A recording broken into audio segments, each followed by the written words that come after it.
Istilah pengacara setan dalam Gereja Katolik. Sobat Katolik, istilah pengacara setan atau dalam bahasa Latin, advocatus diaboli, adalah sebuah istilah khas dalam Gereja Katolik. Istilah ini terdengar angker dan menyeramkan.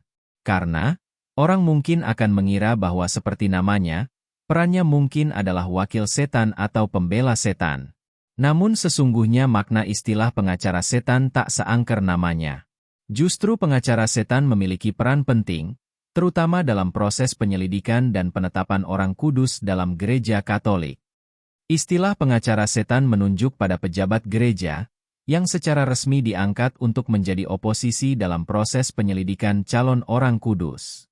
Tugasnya yaitu, memeriksa dan menyelidiki secara teliti dan kritis, kehidupan serta mukjizat yang dikaitkan dengan seseorang, yang diusulkan untuk diangkat menjadi orang kudus. Dalam Gereja Katolik, seperti kita ketahui bersama, sebelum seseorang ditetapkan menjadi orang kudus, kehidupan calon orang kudus itu harus sungguh-sungguh diselidiki secara mendalam. Hasil penyelidikan itu kemudian diuji dalam sebuah sidang. Dan, dalam sidang tersebut, pengacara setan beserta semua argumennya dihadirkan, untuk menyanggah atau membantah semua argumen dan fakta, yang dikumpulkan oleh pengacara baik, atau dikenal dengan sebutan advocatus Dei. Dengan kata lain, pengacara baik, beserta semua hasil penyelidikannya, dihadirkan sebagai pihak protagonis, yaitu pihak yang mendukung untuk penetapan orang kudus. Sebaliknya, pengacara setan beserta semua hasil penyelidikannya, dihadirkan sebagai pihak antagonis, yaitu pihak yang melawan, atau pihak yang mempertanyakan semua bukti dan argumen yang dihadirkan pengacara baik. Apabila pertanyaan, kritikan dan sanggahan dari pengacara setan tak mampu dijawab dan diklarifikasi oleh pengacara baik, maka bukti-bukti dan fakta dari pengacara setan ini bisa saja melemahkan, atau bahkan bisa membatalkan usulan penetapan calon orang kudus itu. Namun, dalam sidang tersebut, peran pengacara setan bukanlah untuk mencari-cari kesalahan, atau untuk ngotot mempertahankan argumen.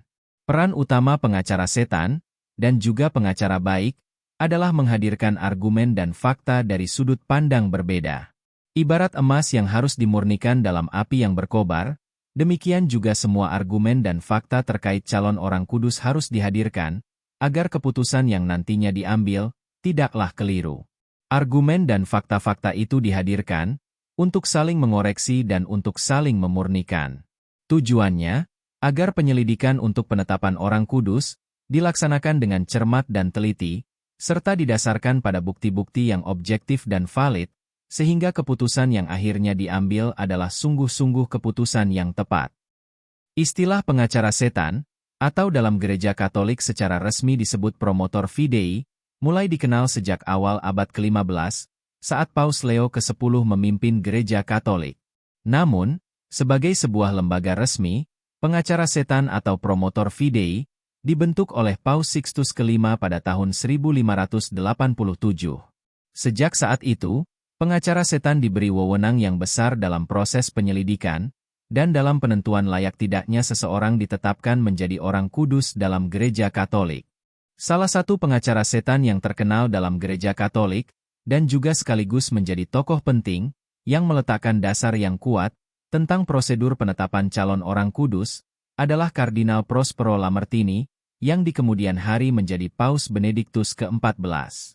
Karya monumentalnya, De Servorum Dei Beatificatione, et Beatorum Canonizatione, yang dia tulis tahun 1734 sampai tahun 1738, dipakai oleh Gereja Katolik selama berabad-abad, sebagai panduan utama dalam penyelidikan dan penetapan orang kudus.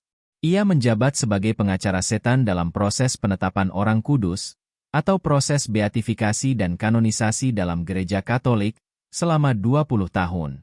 Dalam perkembangan selanjutnya, tepatnya tahun 1983, Paus Yohanes Paulus II merevisi, dan juga menetapkan prosedur baru penetapan orang kudus, melalui Konstitusi Apostolik Divinus Perfectionis Magister.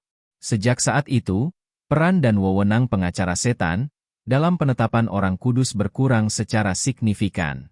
Memang fungsi pengacara setan masih ada dalam proses penyelidikan dan penetapan orang kudus. Namun, Tidak ada lagi pejabat gereja yang ditunjuk secara resmi sebagai pengacara setan. Misalnya, saat beatifikasi Bunda Teresa tahun 2002, peran pengacara setan tidak berasal dari pejabat resmi gereja, tetapi diambil dari pihak luar.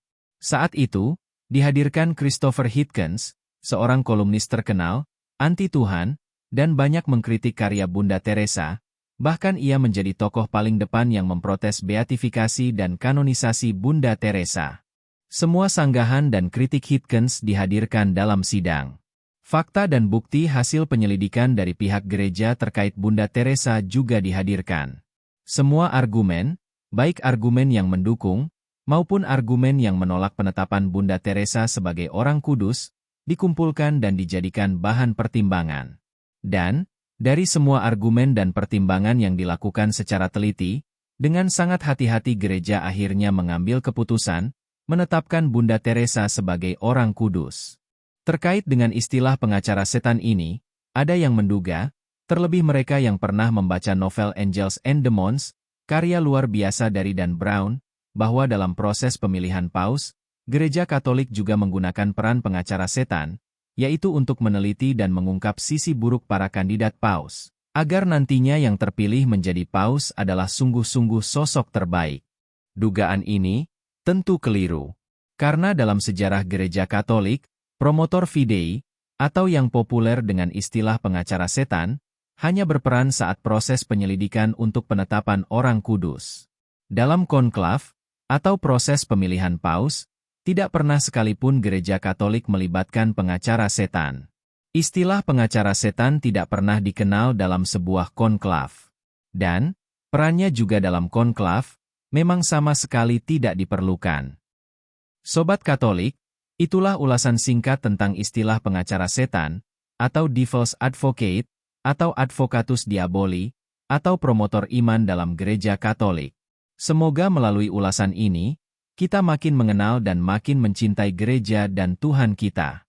Dan semoga juga melalui ulasan ini, para haters, para pencari celah, yang selalu ingin menyudutkan ajaran serta tradisi gereja kita, tidak gagal paham tentang istilah pengacara setan, yang secara asali muncul dari tradisi gereja Katolik, namun akhir-akhir ini, bukan saja populer di kalangan Katolik, tetapi justru makin populer, digunakan di kalangan luar Katolik.